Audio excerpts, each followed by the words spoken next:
We did our very best to condense them. There were some repeats, and we'll certainly try to cover as much ground as we can in the time allowed. As we've said before, today Andy Hydorn, the president, will be of the chamber, will be the timekeeper.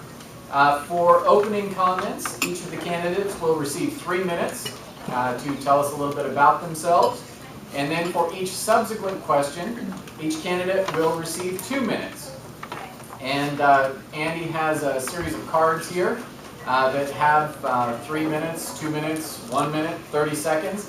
And when he arrives at stop, we would ask the candidates to finish the sentence you are currently in and end there. What we hope is that because there are so many questions, we certainly want the candidates to have as much time as they need to adequately express themselves, but the shorter you keep the answers, the more questions we'll be able to get. And then also, if we have the time, we would like to allow each candidate 2 minutes at the end of the discussion to basically give a summation. If either candidate so desires, they have the opportunity for a 30-second rebuttal to the statement made by the other candidate. But you're going to have to elect to take that. We're going to try to keep moving through these questions, so if you would like to elect to do that rebuttal, please indicate. Otherwise, I'm just going to move on to the next question. So what I will do now is to determine who answers the first question first, is I've got a quarter here. We're going to go ahead and flip that coin. And the winner of the toss gets to choose whether they go first or second for the first question. Deborah, would you like to call?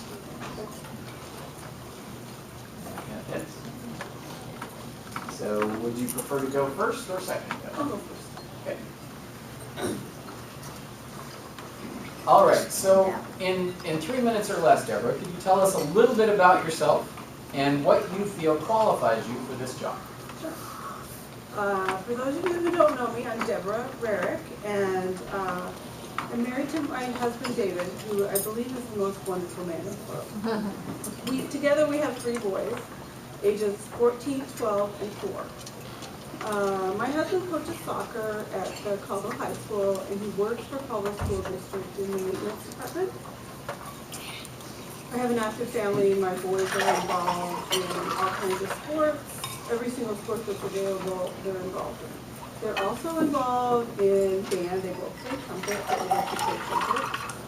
And the youngest attends Astor Preschool as a support. And this year, I had the opportunity to coach him. I relocated from Southern California in the early 90s. And because I only had California on my resume, I had trouble finding a job. So I decided to volunteer. And I ended up volunteering for the Rarrick committee as their secretary. It was the downtown revitalization. I also worked at the Colville office as a baker or a lawyer, and eventually I was hired in the summer of '07 by the building and planning committee at that time. How I got my job eventually as the department head for the recreation. So to that, I have 13 years experience as the department head for the city as the recreation coordinator. As such, I've seen 13 budget years and prepared 26 budgets. Because I prepared 2 different budgets annually, one for the rec department and one for the swimming pool. I was also involved in and put together, gave input at monthly department heads had meetings under 3 different mayors, Scott, Anderson, and Mayor Nichols. As mayor, I intend to pay close attention to the department heads' needs, ideas, and listen to the public, being careful not to micromanage. I've been listening throughout the past several weeks since I began this journey, and it's been very interesting to me.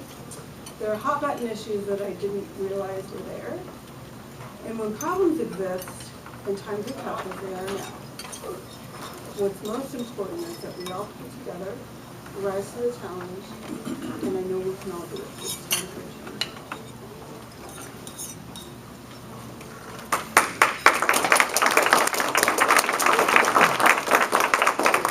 John, can you have the speaker speak up or stand up and speak?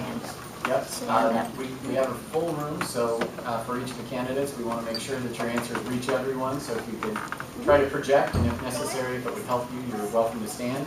And again, simply due to time constraints, I would ask that the audience hold comments, applause, and reaction toward the end, so that we can make sure to pay as much respect to each of these questions and to the candidates themselves until the end of the debate.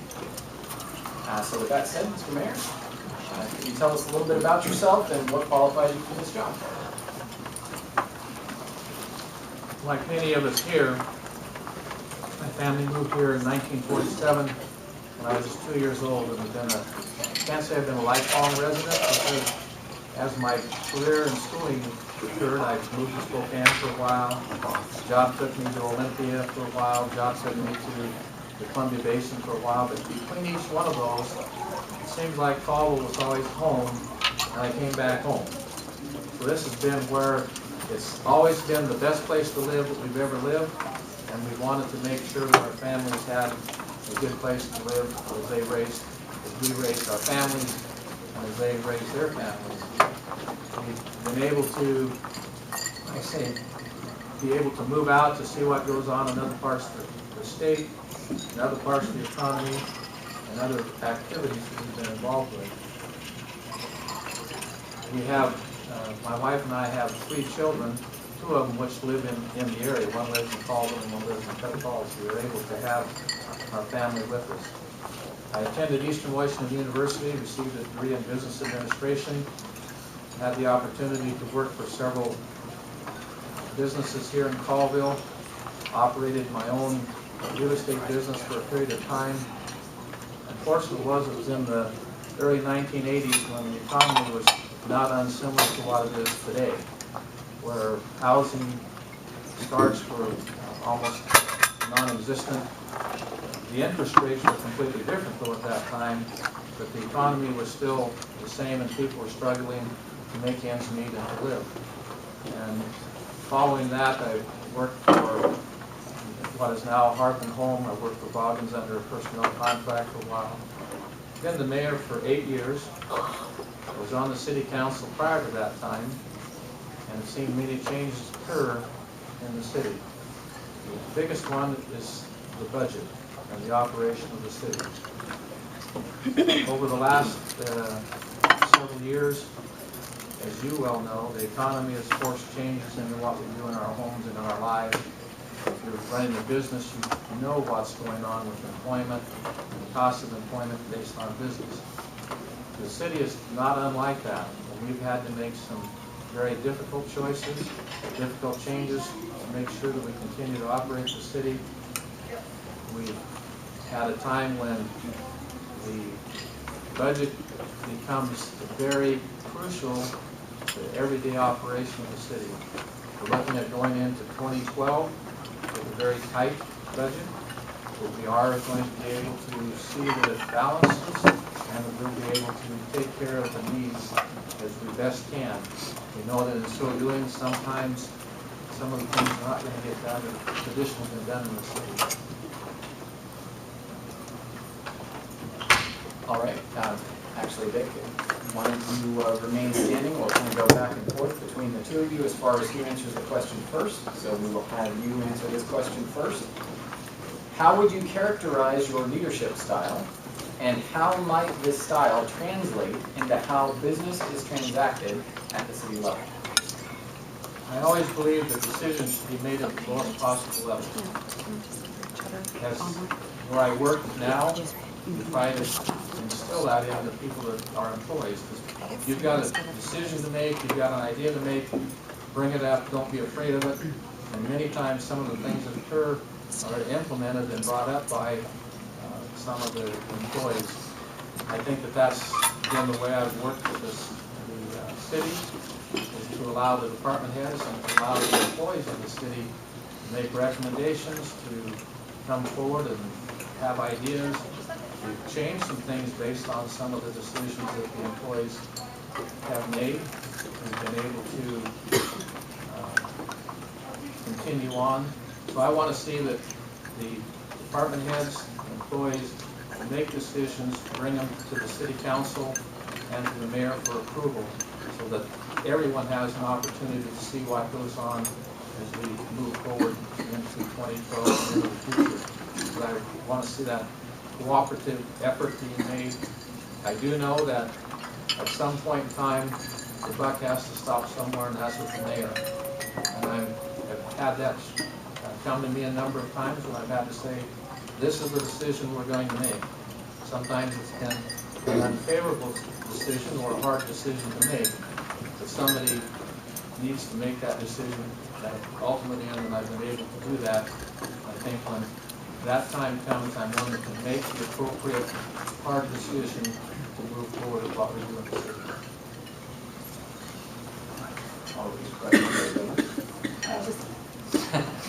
How would you characterize your leadership style, and how would that style translate into how business is transacted at the city level? I've always felt that my leadership style is, if there's a problem, I want you to tell me about it, and then I want you to bring solutions to me. So as your mayor, I would ask the department heads to solve the problem at their level. If they had solutions, I would ask them to bring it to me. But I would ask them to, so if I had to make a decision, I would always ask for input. But as the mayor said, the buck would stop at the mayor's desk. And how transactions would be handled within the city.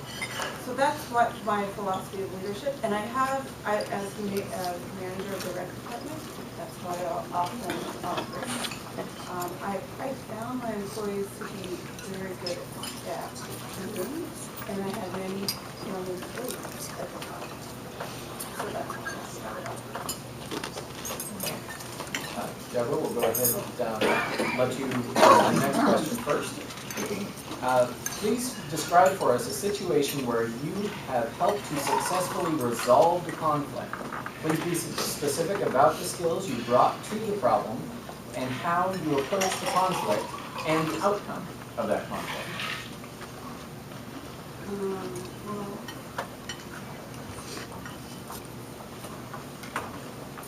Well, the swimming pool is always, oh, no, I think.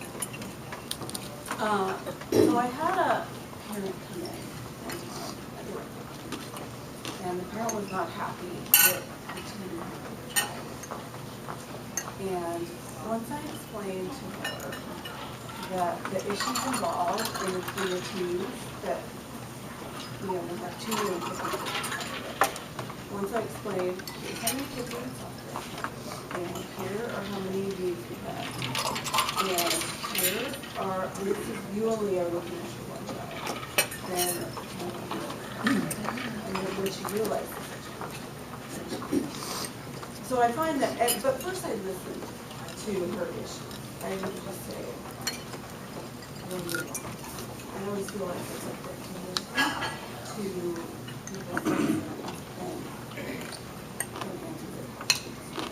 and if we can do it, and I would and often I have to do that. If it was the office, we would choose to take it.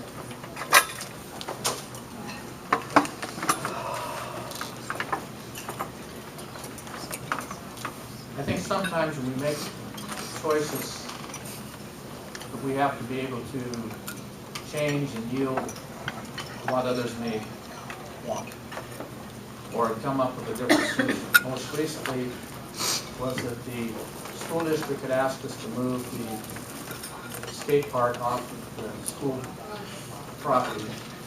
And in so doing, it was a short notice, short time.